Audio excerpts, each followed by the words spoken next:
तो मात्र 3 क्वेश्चंस के अंदर पूरा अर्थमेटिक प्रोग्रेशन खत्म। बोर्ड्स के अंदर क्वेश्चन को बस इन्हीं 3 क्वेश्चन को पढ़ के जाइए और पूरे बोर्ड्स में आपके एपी से सभी सवाल कोई सवाल फंसेंगे तक नहीं। तो समझते क्या क्वेश्चन आता है। पहला आता है कि किसी नंबर ऑफ टर्म्स को दे देगा और कह देगा कि किसी नंबर ऑफ टर्म्स को 3 + 4n के रूप में दर्शाया जा रहा है। किसी नंबर ऑफ टर्म्स को 3n + 4n के रूप में दर्शाया जाएगा अगर, तो पूछा क्या है, इसका एपी फाइंड करना है। तो इसका एपी फाइंड करना हमको कैसे निकलेगा। और दूसरा क्वेश्चन जो आता है वो कह देगा कि किसी एपी का 11th टर्म जो होगा 38 है, 16th टर्म जो हमारे पास 73 है, उसका 31st टर्म पूछेगा। तो एक तीसरा टर्म निकालना होगा। ये टाइप अगर आपको क्लियर है तो बोर्ड्स में आपको डाउट्स बिल्कुल नहीं होंगे। तीसरा क्या देगा, सम के बेस पर देगा।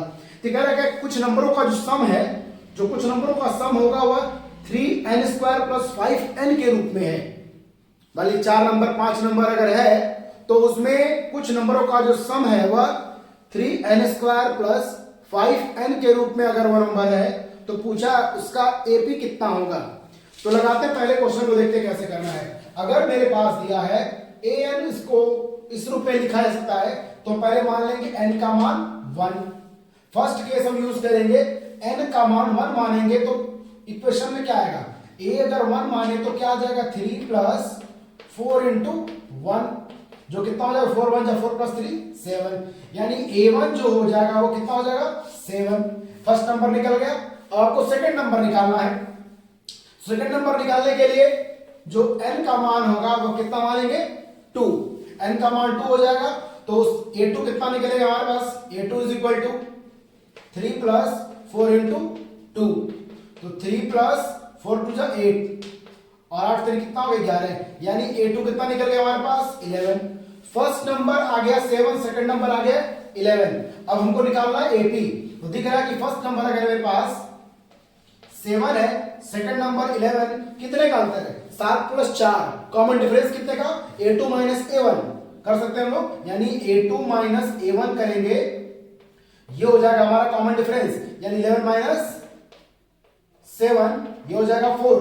तो यहां पर कॉमन डिफरेंस 4 का आ रहा है, यानी 4 प्लस करके हम लोग पूरा एपी लिख सकते हैं। तो 7 + 4 11, 11 + 4 15 और 15 + 4 19, ऐसे करते करते पूरा एपी हम लोग लिख सकते हैं। सेकंड जो क्वेश्चन आता है ये इस टाइप का आएगा। 11 टर्म जो दिया है वो 38 है। अब किसी भी सीरीज का एपी का 11 टर्म हम कैसे लिखेंगे, तो 11 टर्म को कैसे लिखेंगे, अगर a 11 टर्म हो रहा है एंड 11 टर्म लिखना अगर हमको है तो फॉर्मूला क्या होता है, a + n - 1 × d। इस फॉर्मूले लिखेंगे हम लोग। अब 11 टर्म की बात कर रहा है तो n की जगह क्या लिख देंगे हम लोग 11, और इक्वेशन क्या लिखा है कि 11 टर्म जो हम कितना है 38, यहां हो जाएगा 38 और ये हो जाएगा a + 11 और 9 10 हो जाएगा आपका 10d। एक इक्वेशन आपका यहां से बन जा रहा है।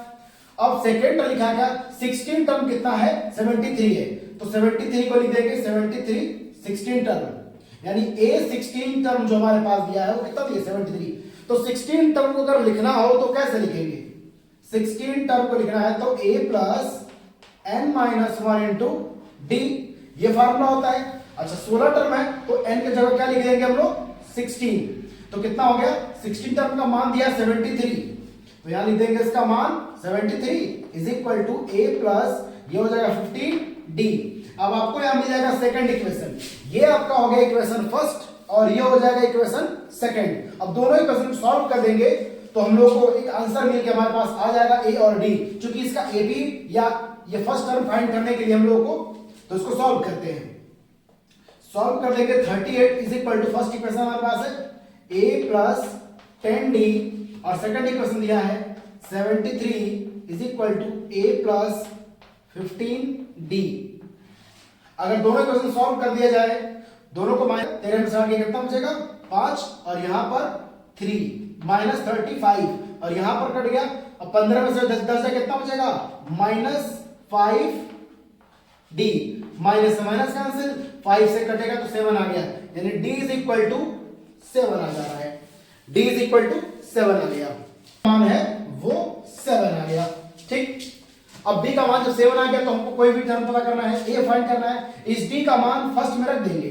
d का मान कहा रहा कि 38 is equal to a plus 10 into d का मान कितना हो जाएगा, d का मान हो जाएगा आपका 7 दिया, 7 लिखिए तो यहां हो जाएगा 38 और a प्लस 70, इसको इधर लेकर आएंगे तो a इज इक्वल टू कितना हो जाएगा 38 माइनस 70 और सॉल्व कर दिया तो हमारे पास कितना आ गया, 10 में से 8 गया 2 और 6 में से 3 गया 3 माइनस 32।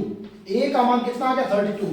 अब कोई सा भी टर्म पूछे, चाहे 15वां पूछे 20वां पूछे, तो पूछा क्या है 31st टर्म कितना हो रहा है, ये पूछा 31st टर्म यहां पूछा है। तो 31st टर्म का फार्मूला क्या होता है, अगर हमको a 31st निकालना है तो फार्मूला क्या है a प्लस, यही फार्मूला अप्लाई करेंगे जो यहां पे लगा रखे हैं। a का मान कितना आया है, a का मान आया माइनस 32 प्लस n माइनस 1, तो 31st पूछा है तो 31 minus 1 into common difference d का मान आया था कितना 7, d का मान 7 लिख देंगे, सॉल्व कर देंगे माइनस 32 और 30 होगा 30, यहां पर माइनस करेंगे 31 माइनस 1 हो गया 30 और 3 से 21 यानी कि हो जाएगा प्लस 210 और इसको अगर हम लोग सॉल्व कर देंगे तो कितना हो जाएगा, 10 में से हो गया 8 और 9 में से 3 गया, 10 में से 3 7 178 यानी 31st नंबर जो आ रहा है वो आ जाएगा 178। इस प्रकार को सॉल्व कर लेंगे। बचा तीसरा क्वेश्चन, उसे भी करते हैं, तब तक इसको आप लोग नोट कर लीजिए। क्वेश्चन में क्या दिया है, कह रहा है कि कुछ नंबरों के सम को, भाई मान ले 3 नंबर है चाहे 4 नंबर चाहे 5 नंबर है, उनके सम को इस रूप में लिख रहे हैं तो उसका एपी पूछ रहा है, एपी कितना होगा। तो पहले वहां भी मान n का मान है तो n बराबर पहले मान लेंगे 1, तो s1 का मान कितना हो जाएगा, तो सम का आपको फार्मूला याद होगा, सम का फार्मूला क्या होता है,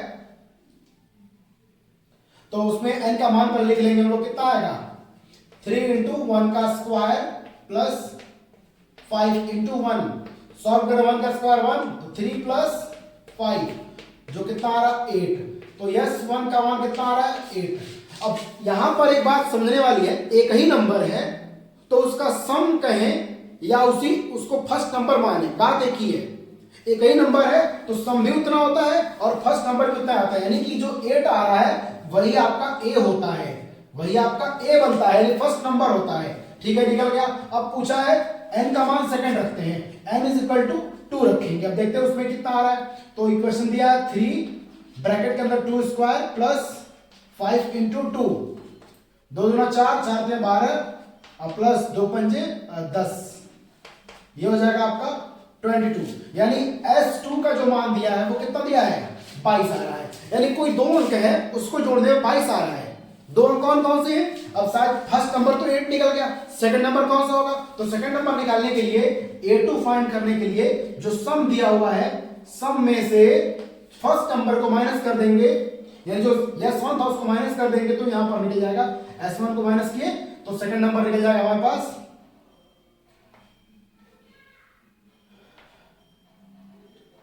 14। S2 कितना आ जाएगा, A2 कितना आ गया 14 आ गया। अब यहां पर देख सकते हैं क्या है, फर्स्ट नंबर 8 है, सेकंड नंबर 14 है, कितने का डिफरेंस है, कॉमन डिफरेंस कितना है, तो D निकाल लेंगे अगर हम लोग तो क्या निकलेगा, ये A1 है, A2 माइनस A1 जो कितना आ जाएगा 14 माइनस 8 इज इक्वल टू 6, यानी कॉमन डिफरेंस कितना आ रहा है 6 आ रहा है। ये A1 8 है, डिफरेंस 6 यानी कि 6 का अंतर है, तो 6 बढ़ा के हम लोग पूरा एपी लिख सकते हैं। तो फर्स्ट नंबर आंसर क्या होगा, द एपी इज, तो एपी क्या होगा, जो एपी बनेगा हमारे पास फर्स्ट नंबर 8 और 6 14, 14 6 20, 20 6 26, क्योंकि 6 का अंतर है तो 6 बढ़ा करके पूरी एपी हम लोग ऐसे लिख सकते हैं। तो ये 3 कॉन्सेप्ट अगर आपको क्लियर है तो बोर्ड्स में आपको बिल्कुल डरने की जरूरत नहीं है, सारे क्वेश्चंस इन्हीं टॉपिक से रिलेटेड आते हैं। अगर आपको ये कॉन्सेप्ट क्लियर हुआ होगा तो इस प्रकार से और भी सारे क्वेश्चन आप लोग कर सकते हैं।